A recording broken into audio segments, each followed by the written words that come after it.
ons gedeelte vanaand, as ons daarby uitkom, en ons gaan voort met wat ons gesê het in hierdie afdeling, wat die Here Jesus besig is om in gelykenisse te leer. Oor hoe is die koninkryk? Die koninkryk van God is soos. En weer die mooi wat die Here vir die mense en ook vir ons in beelde, in uitinge van ons omgewing, dat ons duidelik kan verstaan waaroor gaan die koninkryk. Kom probeer hy vir ons leer om te verduidelik, hoe is dit? Dit is soos, en dit is op al hierdie maniere. So in vers 26, waar dit begin het, met die koninkryk van God gaan dit so, iemand saai die saad op die land. Nou, jy sal onthou uit ons vorige Bybelstudie, dat dit bou voort op die saaier wat saai, en wat ons gesê het, dit stel die Here Jesus in die eerste plek voor. Hy is die een wat kom saai, en hy saai met die woord, maar daarna ook dan elkeen van ons wat sy volgelinge is. As ons hom volg, dan saai ons ook die woord. Die Here roep ons om elkeen 'n saaier te wees. Maak nie saak waar die saad val nie. Ons opdrag is om te saai. So die verduideliking van vers 3 tot 9 en dan weer vers 13 tot 20 in die vorige gedeelte, dit bou nou voort. Iemand wat op die land saai. Maar nou word daardie saaier se werk vir ons nog 'n bietjie meer beskryf. Dit word verder uitgebou in die volgende gelykenis. Met hierdie woorde om te sê, as hy klaar gesaai het, en gaan slaap en staan op, dag na dag, elke dag. Hy gaan saai, hy gaan slaap en hy staan op, en hy saai weer. En hy gaan slaap en hy staan op, en hy saai weer. En sonder dat hy enigiets anders doen, ontkiem die saad en groei die saad, en het sê daar vir ons, hoe, weet hy self nie. Hy saai net die saad. Hoe dit ontkiem, hoe dit groei, hy weet self nie. In aansluiting by ons vorige gelykenis om te sê, ons kan nie die harte van mense sien nie. Onthou jy, die saad is dieselfde saad. Die saad verskil nie wat in die verskillende tipe grond val nie. Dit is dieselfde saad, en die grond stel die hartstoestand van die mens voor, wat dit ontvanklik maak, wat dit in ontkiem. Ons kan nie sien hoe die Here in mense se harte werk nie. Hoe groei dit? Hoe werk dit? Ons weet nie. Die Here weet. En dit ontkiem en dit groei vir ons.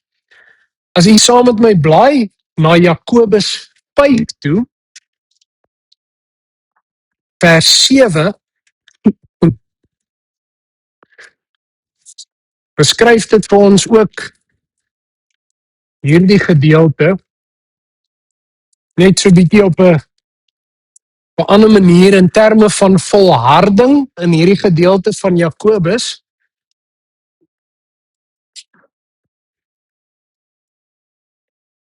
Jakobus 5 in vers 7.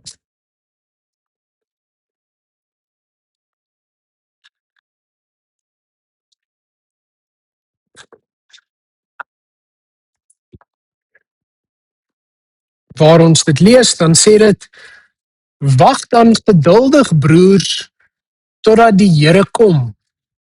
Let op hoe die boer wag vir die kosbare oes wat die land oplewer. Hy wag geduldig daarvoor, totdat dit die vroeë en die laatreëns gekry het. Weereens hierdie beeld van die boer.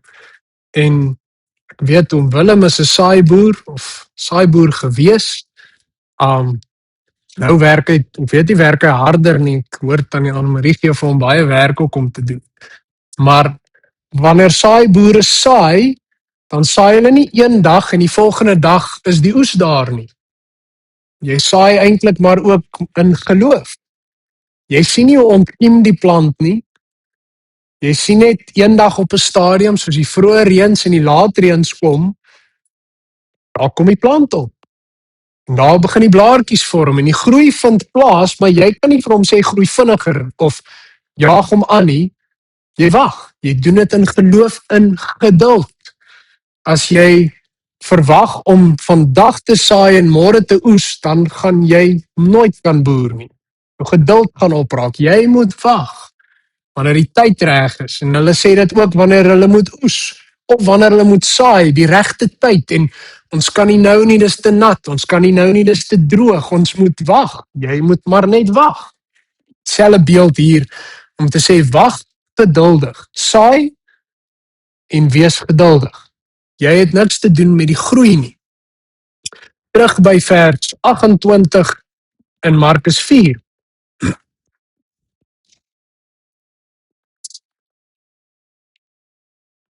Vanself sê dit, bring die aarde die graan voort, eers 'n halm, dan 'n aar en dan die vol koringaar. Weer verwysing na die aarde, die tipe grond en die werking wat vir ons geheim is. Dit wat daar onder die grond gebeur wat voortgebring word, selfe saad gebeur in die grond, gebeur in die hart en weer klem op die groei wat geleidelik is. En dis vir ons as gelowiges baie keer 'n troos in ons eie geloofslewe, maar ook weer wat ons geduld moet toon vir ander gelowiges.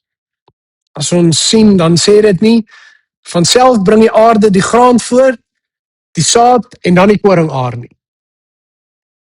Eers die halm, dan 'n aar en dan 'n vol koringaar.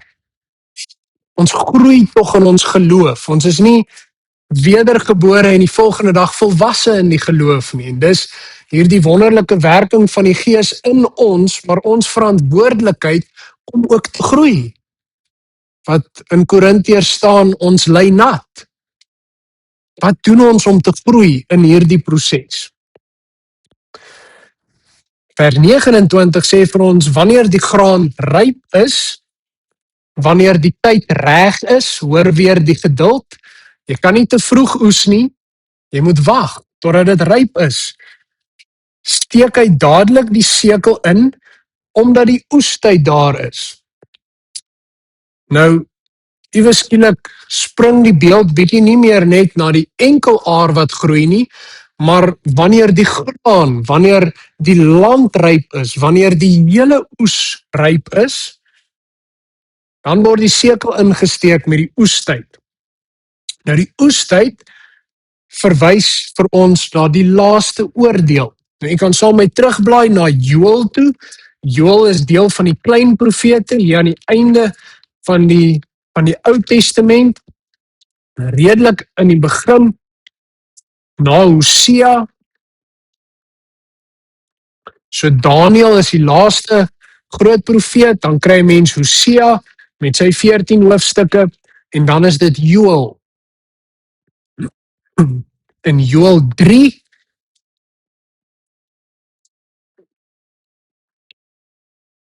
vers 13. Joël 3 vers 13.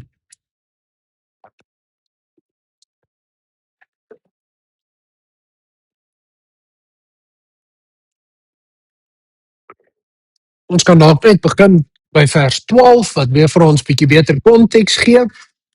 Joël 3 en vers 12 waar dit begin deur te sê die nasies moet aanstorm en opruk na die Josafat laagte toe, want daar sal ek sit om al die nasies van die omgewing te straf, te oordeel.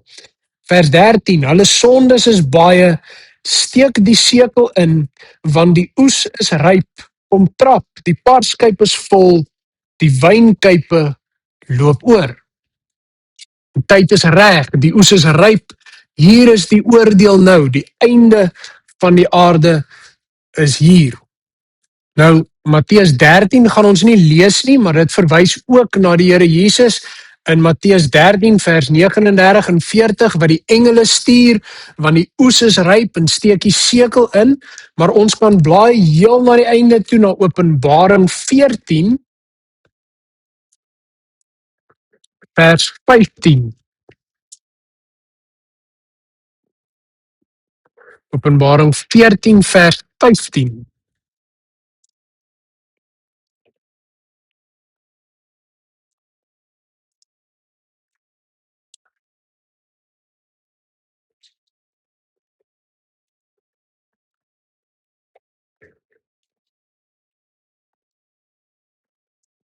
Maar die konteks is die aankondiging van die oordeel weer eens.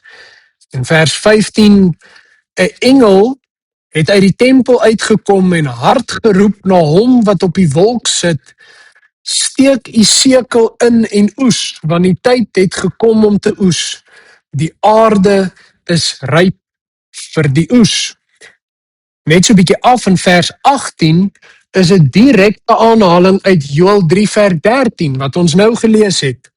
Nog 'n ander engel het van die altaar se kant af gekom. Hy het mag oor die vuur gehad en het met 'n harde stem geroep na die engel wat die skerp sekel het en vir hom gesê: "Steek jou skerp sekel in en sny die druiwetrosse van die wingerd op die aarde af, want sy druiwe het ryp geword." So hierdie verwysing na die oordeel, die oes is reg. So die Here sê, saai die saad en wanneer die tyd reg is, kom haal ek my kinders. Julle het nie met die groei te doen nie, moenie bekommerd wees oor die groei nie, saai die saad. Jou eie groei, jou eie heiligmaking, daar is weer ander tekste wat vir ons hierdie verantwoordelikheid uitbeeld, maar in terme van evangelisasie, bekering, ander se geloof, ons kan net getuig. Ons kan net saai en die Here laat groei. Markus 4 vers 30.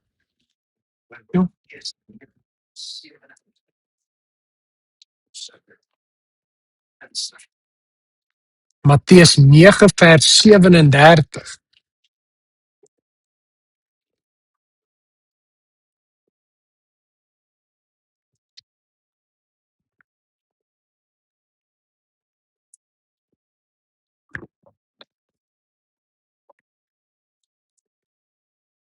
Jy kan oopmaak van vers 35 af.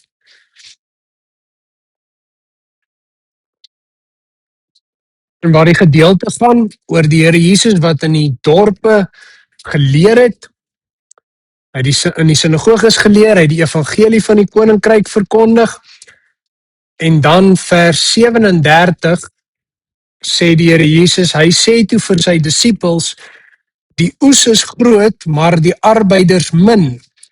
Bid dan die Here aan wie die oes behoort om arbeiders uit te stuur vir die oes. En die belangrikheid weer, om te sê ons hou vas aan albei waarhede van die skrif, dat albei vertel oor die evangelie. En die klem wat ons nou gelees het in Markus 4, val op die verkondiging van die evangelie. En dat jy nie verantwoordelik is vir die groei van die evangelie nie, en waar Dominee Danilo kan my nou reg help as dit nog bylas, waar om te bid dat die Here arbeiders sal stuur vir die oes, beteken die wat werk in die lande. Ons is gelowiges. So om die oes in te bring, beteken om die te gaan haal, en dit vertel vers 36 vir ons, wanneer het sê, toe hy die menigte sien, het hy hulle innig jammer gekry, want hulle was moeg en hulpeloos soos skape, wat nie 'n wagter gehad het nie. So bedoelende dat ons uitgestuur word na die mense toe. Gaan haal die mense. Julle is arbeiders in hierdie koninkryk van God. En waar die beeldspraak nou vir ons het omgedraai word, om sê, maar gaan haal dit. Gaan haal die oes van die Here. Gaan haal die kinders van die Here. Maar die klem hier om te sê, wie gaan, wie versorg. Dit gaan op die gaan en die inhaal, waar die ander klem in Markus 4 val op die verkondiging. Dominee Danilo.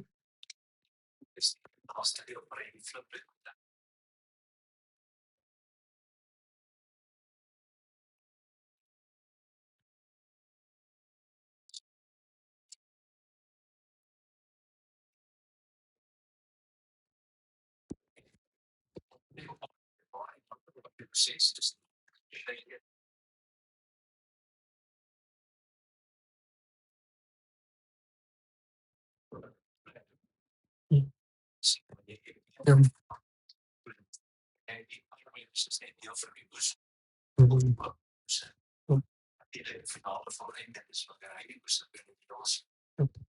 Ja.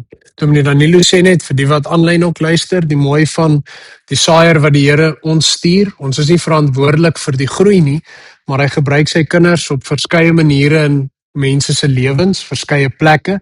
Jy sien nie altyd noodwendig die invloed van dit wat jy gesaai het nie. Iemand anders gesels dalk met iemand of met jou kind of met 'n neef of 'n niggie wat jy nou al jare lank mee oor gesels het. En eendag dan gesels 'n vriend net met hulle uit die bloute uit en hulle kom tot bekering, maar dit is ook van hoe die Here jare se saad in hulle lewe deur jou gesaai het en hulle het net die voorreg van om 'n deel van daardie oes te mag sien.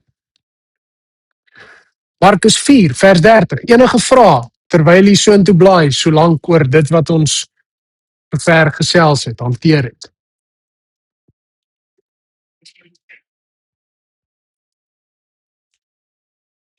Markus 4 vers 30.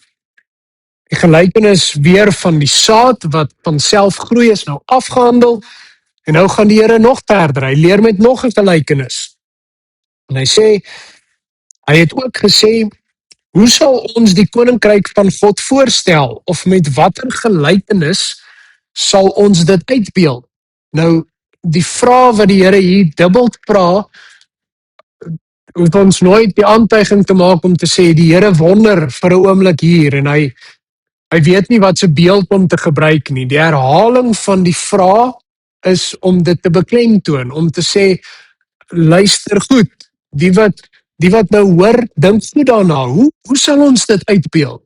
Hoe sal jy oor hierdie dinge dink met 'n mosterdsaad? So die Here wil sy luisteraars laat dink om te sê dink oor die koninkryk van God. Hoe beeld ons dit uit? En die beklemtoning om te sê so. Vers 31, dit is soos 'n mosterdsaadjie. 'n Gepaste beeld sê die Here is 'n mosterdsaad. Waarom is dit so gepas? Wanneer dit in die land geplant word, is dit die kleinste van al die soorte saad daar in die land. Lyk na hierdie klein saadjie, as dit daar geplant word, en nou die interessante is dat die mosterdsaad is nog steeds die kleinste groentesaad wat jy kry. Een van die kleinste groentesade wat daar is. So is hierdie verskriklike klein saadjie, maar dan sê dit, maar as dit eenmaal geplant is, in vers 32, kom dit op en word dit groter as al die tuinplante. Dit kry sulke groot takke, dat die voëls in sy skaduwee kom nes maak. Nou, 'n mosterdsaadplant kan omtrent groei dat dit hierdie struik word, wat enigiets van 2 na 3 meter hoog is. Nou, as jy dink aan ander groenteplante, is dit baie groot. Groente wat jy gewoonlik plant en op die grond sal uitgroei, nie vergelykend met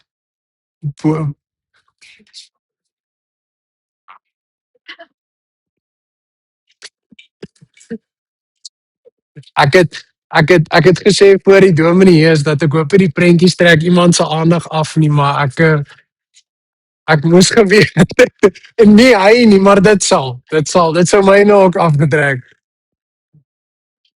So om te dink hierdie mosterdsaad wat groei, dit groei in 'n baie groot struik in om te dink van hierdie klein saadjie af. En as jy dit langs mekaar moet sit, dan kan jy nie dink dat hierdie massiewe struik 3 meter groot, net hoog kan jy dink met takke, kom van hierdie klein saadjie af nie. En die beeld om te sê, voëls maak daar 'n nes. Dis nie maar net hierdie klein plantjie op die grond nie. Dit groei in iets groots in hierdie amper nuwe ekosisteem in. Nou waarom sê die Here is dit so gepas?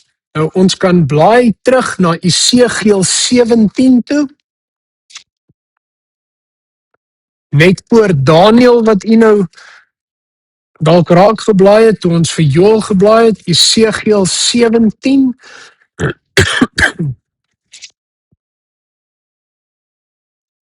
As u voor dit by Jesaja, Jeremia, plaagliedere en dan kry mens Esegiel 17 in vers 22.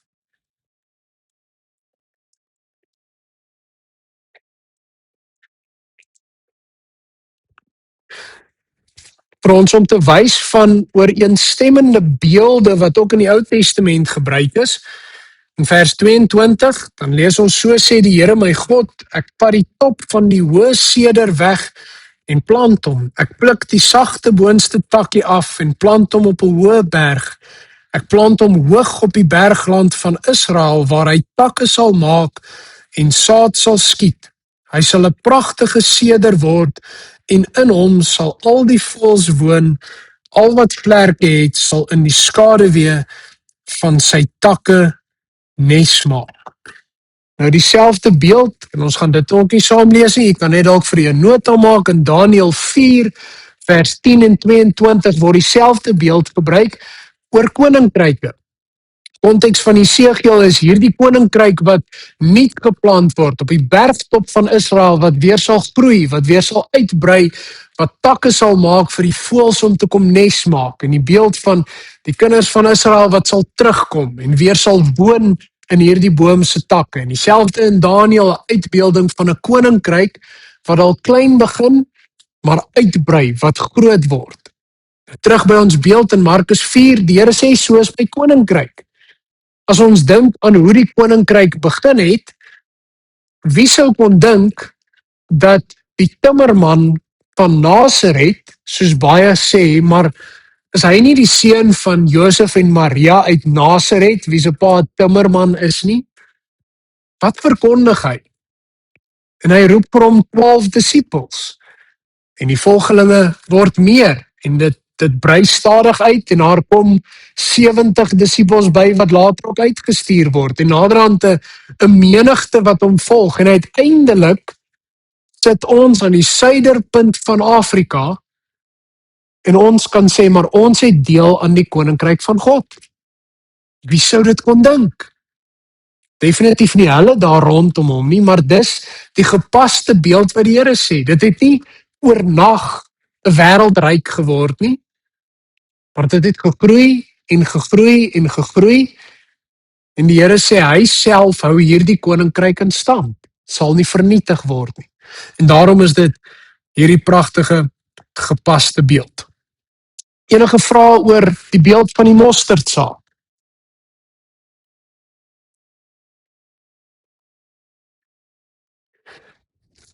Vers 33 in Markus 4. Hierdie twee verse, vers 33 en 34, eindig vir ons af die leringe oor die gelykenisse van Jesus in hierdie gedeelte. U sal onthou, as u net vir so 'n oomblik terugblaai, dat daar waar die gelykenisse begin het in Markus 4 nou, in die begin van hierdie hoofstuk, is daar ook so 'n kort vergelyking en verduideliking van die doel met die gelykenisse. So, dit het met die doel begin, die verklaring van hoekom die Here Jesus in gelykenisse geleer het, en nou eindig dit weer af met die doel waarom hy met die gelykenisse geleer het. So 'n begin en 'n afsluiting van die gelykenisse. Deur baie sulke gelykenisse het Jesus met die mense oor sy boodskap gepraat, vir sover hulle dit kon verstaan. Sonder 'n gelykenis het hy nie met hulle gepraat nie, maar wanneer hy met sy disippels alleen was, het hy vir hulle alles uitgelê. Nou, die mooi 3 goed wat dit vir ons hier staan, die Here Jesus het in baie gelykenisse geleer. Hy het moeite gedoen om vir mense te verduidelik. En Markus het ons gesê is die aksieweergawe van die beskrywing van die evangelie.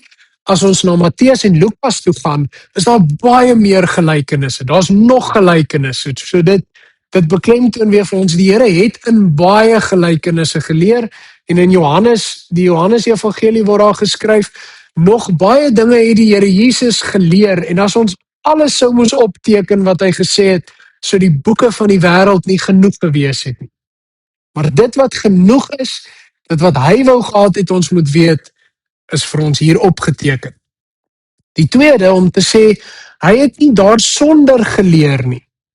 Hy wou dit duidelik maak, hy wou dit duidelik uitbeeld, maar as u onthou ons vorige verduideliking van waarom die Here Jesus in gelykenisse geleer het, in vers 10 tot vers 12, was dit ook om 'n skeiding te bring. Om te sê, die wat ore het om te hoor, die wat kan hoor, hulle sal hoor en verstaan, maar die wat nie kan hoor nie, vir hulle bly dit sinloos. Vir hulle bly dit net hierdie gelykenis. Hulle verstaan nie die diepte daarachter nie. En derdens, die mooi van wat hy aan sy volgelinge, wanneer hulle alleen was, het hy vir hulle alles uitgelê. Nou die woord uitgelê is om te sê verder uitgelê, nog duideliker gemaak. En die mooi wat dit weer aansluit by wat ons gelees het in vers 25 van Markus 4, wie het, vir hom sal daar nog meer gegee word. So hulle wat verstaan het, verstaan nog meer. Die Here verduidelik vir hulle nog meer, nog verder, nog dieper in die gelykenis. Dit eindig ons gelykenisse in hierdie gedeelte van Markus.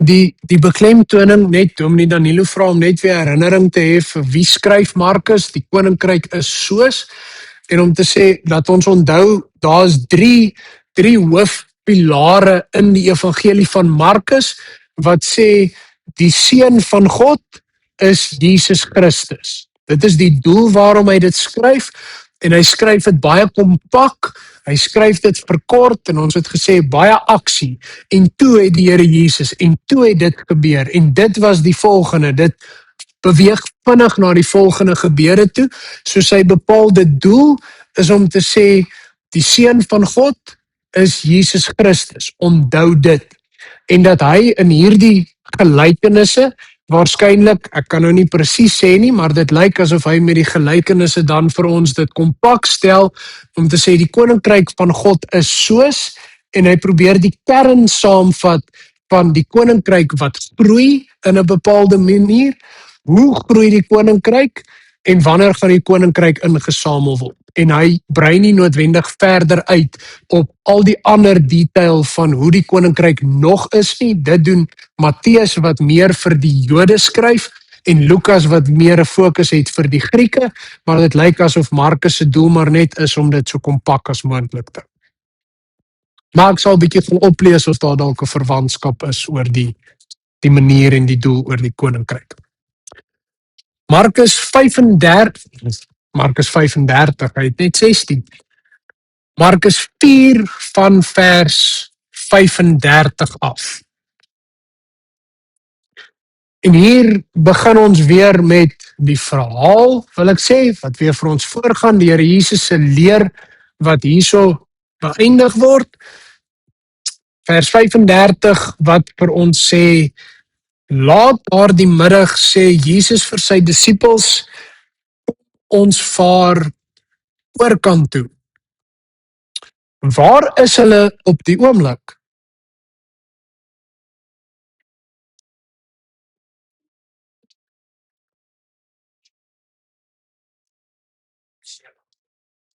Die see van Galilea, waar spesifiek, as hulle nou sê, kom ons vaar na die oorkant toe, so 100% korrek, nog by die see van Galilea, maar watter dorpie by die see van Galilea is hulle nou, van waaraf hulle gaan vertrek? Kapernaum. As jy terugblaai, Markus 4 vers 1, het vir ons gesê, Jesus het weer die mense langs die see begin leer, en dit verwys vir ons dat hy nog steeds daar is, en ons het gesê, ons kan teruggaan, dat hy het by die huis gekom, in Markus 2 vers 1, toe Jesus na 'n paar dae weer in Kapernaum kom, het dit bekend geword dat hy by die huis is. Later het 'n verwysing dat hy het na sy rondreise weer by die huis gekom, so hy was in Kapernaum, en ons het gesê, dat in Markus 4 vers 1 het hy in die skuit geklim, daar by Kapernaum, het hy in die see, het hulle hom met die skuit net bietjie teruggestoot, sodat hy al die mense kon leer. So al die gelykenisse, al die leer wat ons nou deurgegaan het nog steeds net daar plaasgevind, en nou sê die Here, kom, laat ons vaar na die oorkant toe, en waar sal u raai, wil ek sê, is dit? Askies oom? Gadara. Maar is oom net so goeie Bybelkennis, of het oom 'n ander point? Neil sê, hy het net gekyk wat staan in die volgende hoofstuk. Nou, ek wil nou glad nie op my vrou pik nie, maar sy wonder ook partykeer as ons besig is om 'n fliek te kyk, wat gaan nou gebeur? En dan is dit half wat ek net voel, kom ons kyk. Dink jy dit beteken dit?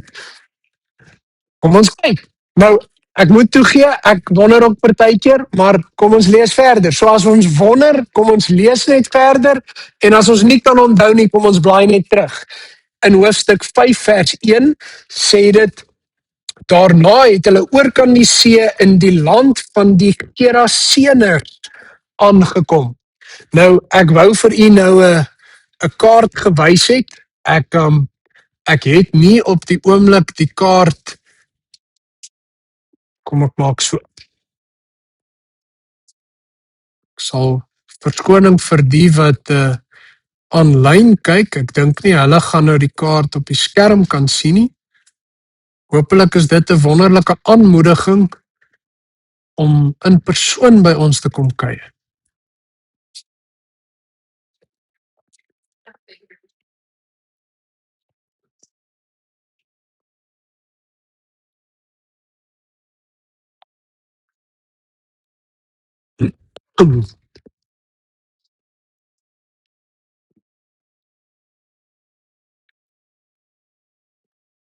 So daarso is vir u 'n prentjie op die bord.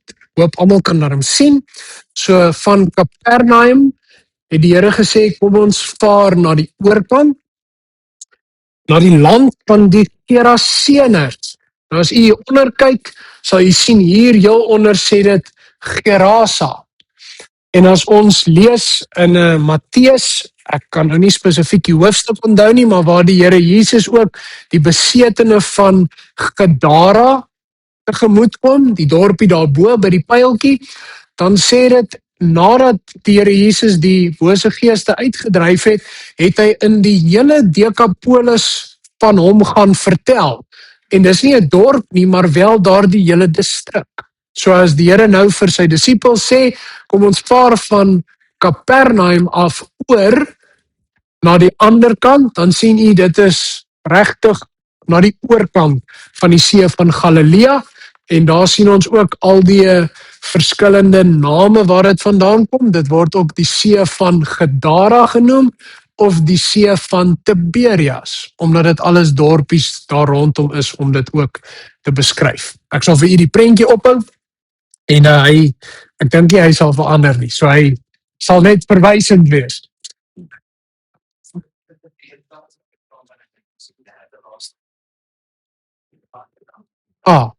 Dominee Danilo sê net, die wat 'n 83 vertaling het, dit is die derde laaste kaart agter in die Bybel, en daar sien ons die 3 groot stede rondom die see van Galilea. Dit sê net daar Gergesa, net 'n ander spelling, ander verwysing na Gerasa, en Kapernaum en Tiberias. Ander vertalings behoort ook die kaarte te hê. U kan daarvoor net soek vir die uitbeelding. So, terug by vers 36 van Markus 4, as die Here dan nou, vers 35, kom ons vaar na die oorkant toe. Hulle is dan nou klaar geleer daar, en die Here sê, kom ons vaar na daardie kant toe. Vers 36 lees vir ons verder. Hulle het toe die mense wat daar was, daar laat bly, en hom saamgeneem in die skuit, waarin hulle gesit het. daar was ook nog ander skuite by. So die een waarna hulle die Here Jesus uitgestoot het, hulle het met hom verder gegaan, en die ander skuite wat daar rondom was, is maar net verwysend waarskynlik dat mense plan gemaak het om nader te kom om ook nog te luister. Maar hulle het nie saam gevaar nie. Hulle word nie vir ons verder weer verwys nie, en wanneer ons nou die volgende gebeure lees, dan is daar net aanmerking oor hierdie een skuit waarop die Here Jesus is. So, die ander skuite daar rondom en die mense wat daar was, is almal wat maar net geluister het. So hulle bly daar en die Here vaar na die oorkant toe. Vers 37. Skielik het daar 'n groot storm losgebars en die golwe het in die skuit geslaan sodat die skuit al begin vol word het.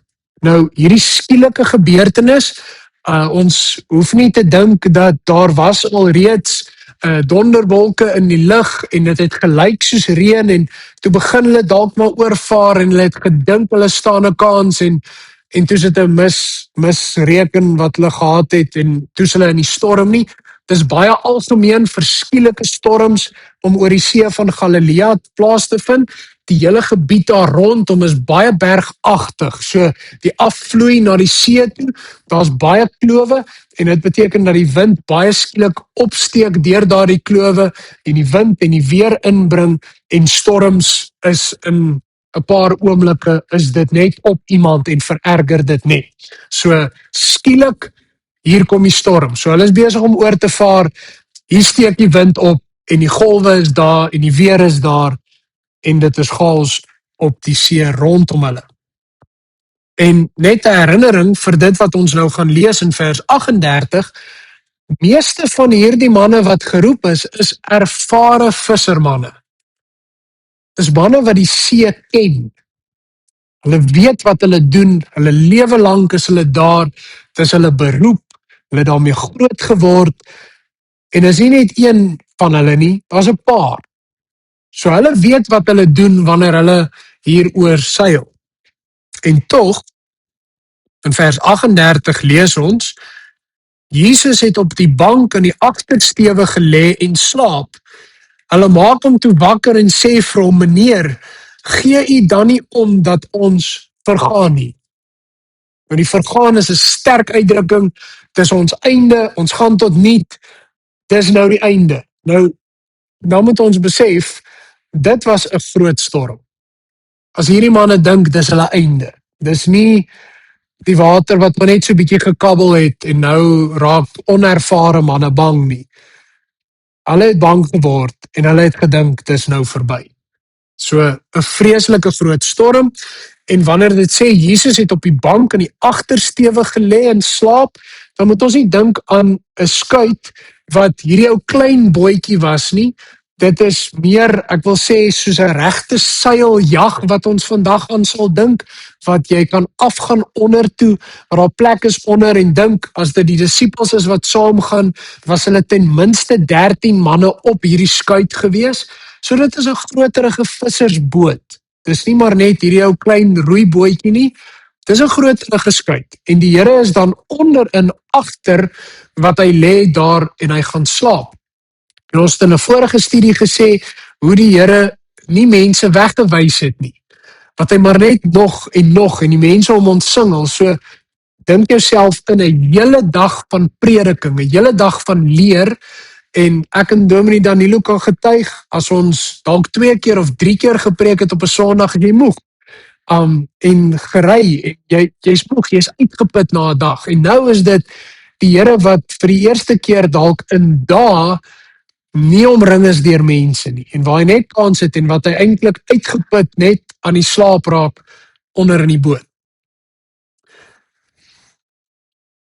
En nou kom hierdie uitdrukking waar hulle die Here wakker ruk en sê, gee u dan nie om dat ons vergaan nie. As ons vir 'n oomblik net moet dink,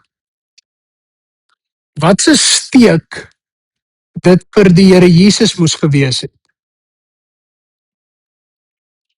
Gee u nie om nie.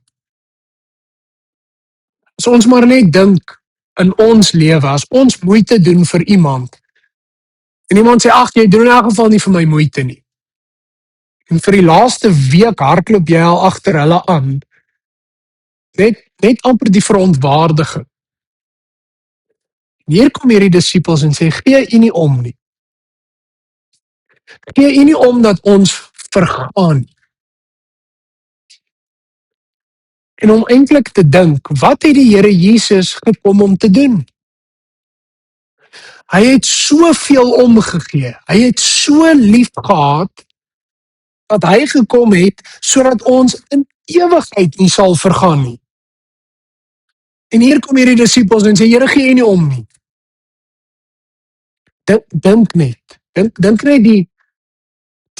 die dolk in die hart, wat die Here Jesus moes beleef het. Nie sonde gewys nie, maar wat hy geweet het, die liefde wat hy gehad het, die omgee wat hy gehad het.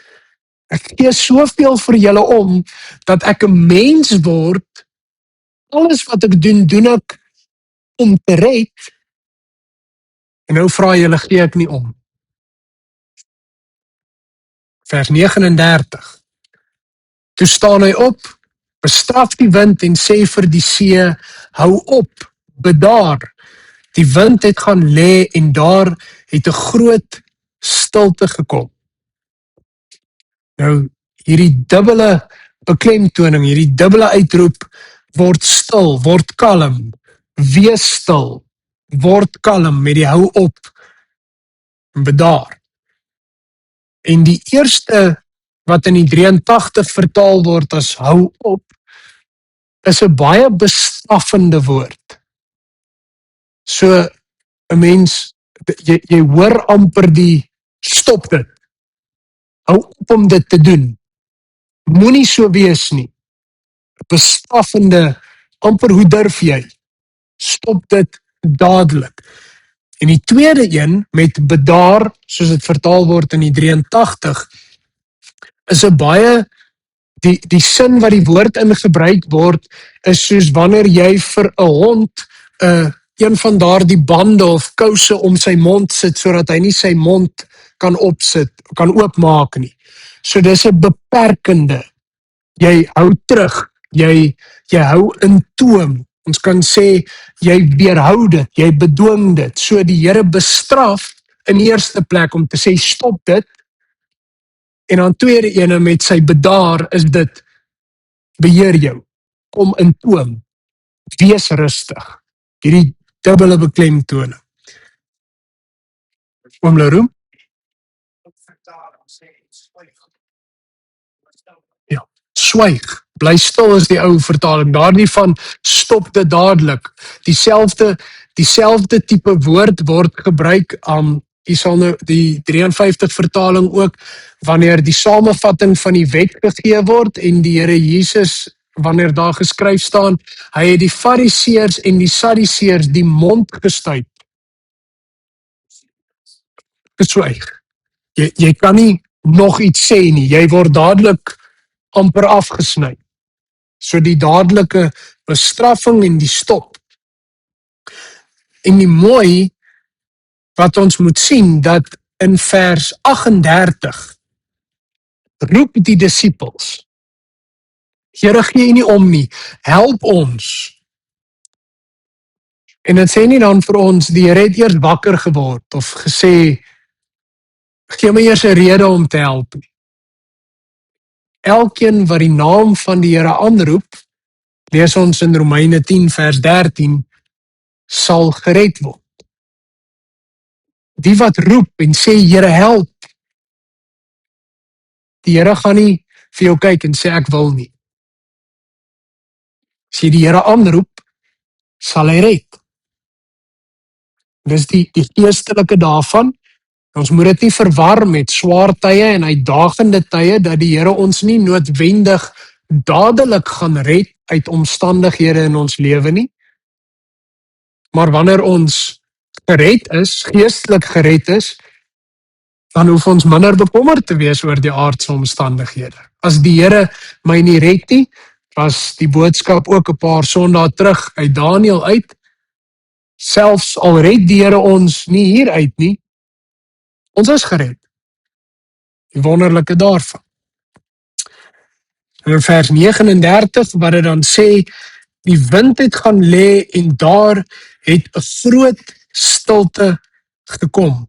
Nou die direkte Grieks beklemtoon dit om te sê, dit het gekom, kalmte, groot, dadelik. Het was nie eers 'n rukkie nie, dadelik. En het weerspieël iets van die wind en die see en alles wat tot bedaring gekom het, maar ook sekerlik die disippels se gemoed.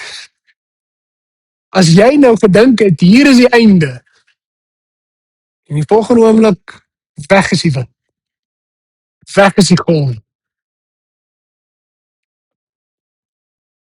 So sig van verligting. Ek in my geestesoog sien ek vir Petrus nog vashou daar aan die kant van 'n boot en Johannes wat dalk sy hande op sy knieë het en is hierdie bedaring in die gemoed. Vers 40, toe sê hy vir hulle, waarom is julle bang? Het julle dan nie geloof nie? En ons moet versigtig wees om nie hierdie woorde dadelik as 'n uittrap of 'n kwaai te lees, waar die Here amper ongeduldig is om te sê, waarom? Waarom is julle bang? Het julle nou nie geloof nie? Maar eerder hierdie sagte woorde, dink net, toepstil. Die donkerte van die nag, daardie groot stilte wat gekom het, groot. En die Here kyk rond en hy sê, waarom is julle bang? Het julle dan nie geloof nie? Sagte antwoord, en tog nog steeds teregwysend. Sê, julle weet mos van beter, maar sagmoedig. Julle het al hierdie dinge gesien. Julle het al gesien hoe ek mense gesond maak, alles wat werke van God is, en tog, waarom is julle bang? En weer eens is dit baie maklik om na die disippels op die boot te kan kyk en te sê, joh, kerels, het julle dan nie geloof? Hoekom is julle bang? Toe ek hierdie gedeelte voorberei, toe dink ek oor hoeveel goed is ek bang op die oomblik in my lewe.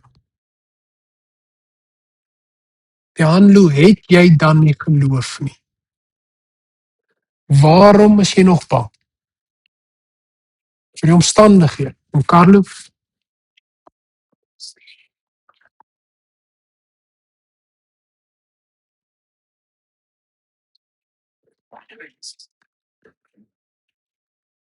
Ja. Ja. Ja. Ek dink verseker so, 'n beproewing vir hulle, en dat die Here jou nooit by jou kragte ook sal beproef nie, maar dat wanneer ons misluk, dan wys hy ons ook tereg om te sê, my kind, is ek dan nie God nie? Waar is jou vertroue? Waar is jou geloof? En vir elkeen van ons ook, dat die Here ons nie oor die vingers noodwendig tik nie, maar wanneer hy sag met ons ook kom praat om te sê, waar is jou geloof? Waar is jou vertroue in my? En in vers 41, wat dit juis amper weerspieël, wanneer hulle nou deur hierdie beproewing is en hulle kom agter wat gebeur het en dalk hoe hulle misluk het, sê dat hulle is met groot ontzag vervul en het vir mekaar gesê, wie kan hy tog wees dat selfs die wind en die see hom gehoorsaam? Nou, die ouer vertaling het 'n beter vertaling, waar dit sê hulle is met groot ontzag vervul, is die beter vertaling eintlik, hulle is met groot vrees vervul. Die woord wat gebruik word is phobos. Jy hoor waar ons woord fobie vandaan kom. Dat hierdie manne nou net besef het, wie is hy? Hy het nou net opgestaan en vir die see en die wind gesê, bedaar, en hulle het geluister. Ons bang is vir die see, hoeveel te meer moet ons bang wees vir hom? Hierdie tog ontsag ook, maar hierdie ampere paniekerigheid van besef ons in wie se teenwoordigheid ons is. Dieselfde wat Jesaja sou gehad het in Jesaja 6 toe hy voor die troon van God is en hy sê, wee my, ek is 'n sondaar. Dieselfde wat Moses sou gehad het toe hy in die teenwoordigheid van God by die brandende bos kom. Hierdie vrees, ek weet voor wie ek is. En hoekom wie kan hy tog wees? Is 'n belangrike vraag. En daarmee sluit ons af met hierdie bevestiging in 'n paar gedeeltes in Job 38.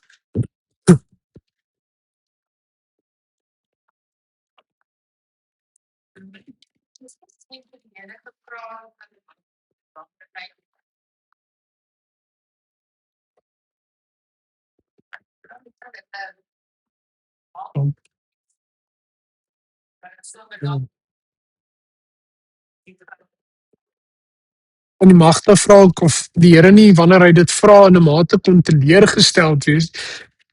En ek dink verseker so om te sê maar julle weet, julle het gesien, nou glo julle nog steeds nie. Maar nie 'n teleurstelling wat wegdryf nie, maar amper hierdie 'n teleurstellende nadertrek van julle weet eintlik beter. Job 38 vers 8.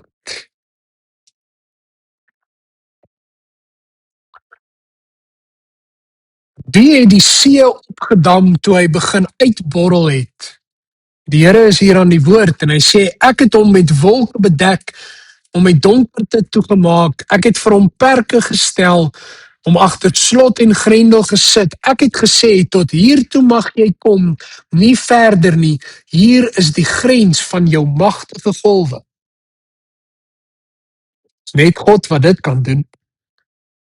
Hy trek 'n lyn in die sand, en hy sê, golwe, julle gaan nie verder nie. As dit nie was daarvoor nie, het die see die aarde oorspoel. Maar die Here sê, tot daartoe en nie verder.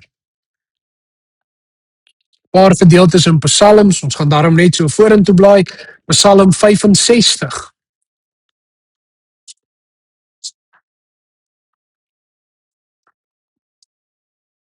Vers 6 tot 9. Psalms net na Job. Psalm 65 vers 6 tot 9. In u trou antwoord u ons met kragtige dade, o God, ons verlosser, op wie ook die mense in afgeleë lande en op verre see vertrou. U is met mag omgewe, u laat deur u krag die berge vas bly staan, u laat die gedruis van die see, die geraas van die golwe, die rumoer van die nasies bedaar. Dis God wat dit doen, wat die see kan bedaar. Net hy. Psalm 89 vers 9 en vers 10.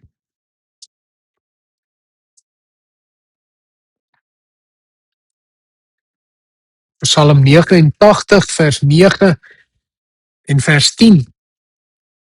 Here, almagtige God, wie is soos u?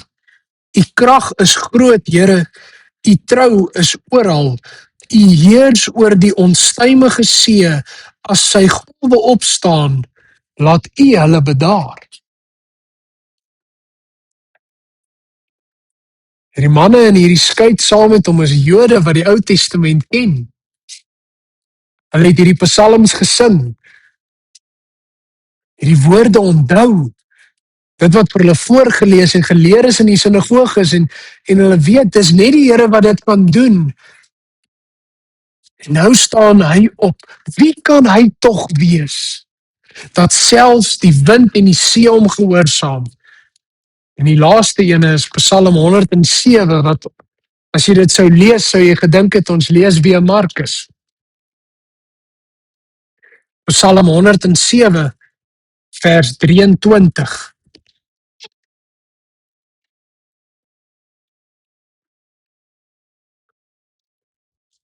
Partye het met skepe die see bevaar en hulle bestaan op die groot waters gemaak. Hulle het die werk van die Here ervaar, sy wonderdade op die diep waters. Op sy bevel het 'n stormwind opgesteek en die golwe opgejaag. Die skepe het hemelhoog gestyg en na die dieptes afgeduik. Die bemanning was radeloos van angs en het soos dronk mense gestuier en gewaggel. Al hulle seemanskuns het niks gehelp nie, maar in hulle nood het hulle na die Here geroep om hulp en hy het hulle veilig uit hulle elende gelei.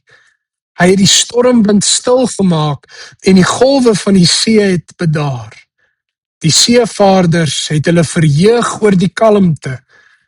God het hulle veilig gelei na die hawe waar hulle wou kom.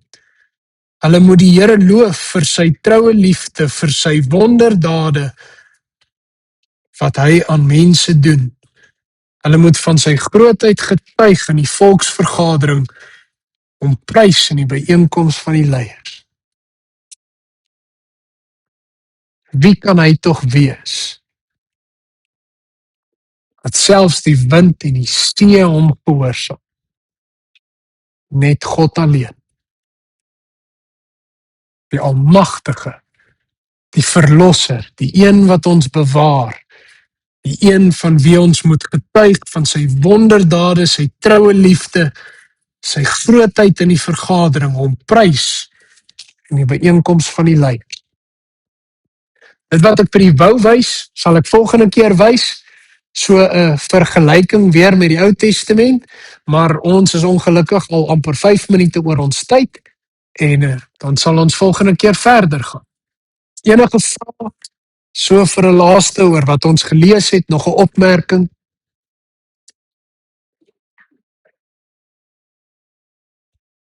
As u moeilike vrae het, stuur dit asseblief vir Dominee Danilo. Hy sal dit die volgende keer antwoord. En as u dit vir my wil vra, verwys asseblief na reël nommer 1. Kom ons sit net so, dan bid ons saam. Ons Vader wat in die hemel is, ons loof u. En ons kan nie anders as om u te prys vir u magtige dade nie. En Here Jesus, wanneer ons hierdie gedeelte lees, en daar kom in ons hart op, wie kan hy tog wees dat die see en die wind en alles na u luister, dat die skepping u gehoorsaam net op u woord, op u bevel, dan kry ons ook 'n ontzag, 'n vrees in ons hart wanneer ons besef met wie ons praat. En Here, dat u magtig is, so magtig, nie net om die see en die wind te kan bedaar en die storm stil te maak, maar dat u magtig is om ons ook te red. En dankie dat u ons gered het van 'n ewige straf. Mag dit ons getuies wees, dat wanneer ons hier uitstap, Here, dat u groter is as die grootste storms, en die grootste winde, en die grootste chaos in ons lewe. En Here, selfs al sou u ons red uit al hierdie aardse dinge, maar as ons nie tot in ewigheid gered was nie, dan sou ons gevra het saam hier die Sondagse preek, wat wen ons, al wen ons die hele wêreld, maar ons verloor ons siel. Dankie dat u ons lewend gemaak het en ons gered het, nie net uit aardse omstandighede nie, maar ook van die ewige dood. Mag u ons bemoedig en ook help om die vrymoedigheid te hê, dat ons weet, u het vir ons alles gegee wat ons nodig het om te gaan en te getuig. En dat ons sal saai en saai en saai. En u vertrou ook vir die groei. Ons bid hierdie dinge in die naam van ons Here Jesus Christus. Amen. 'n heerlike aand vir u verder.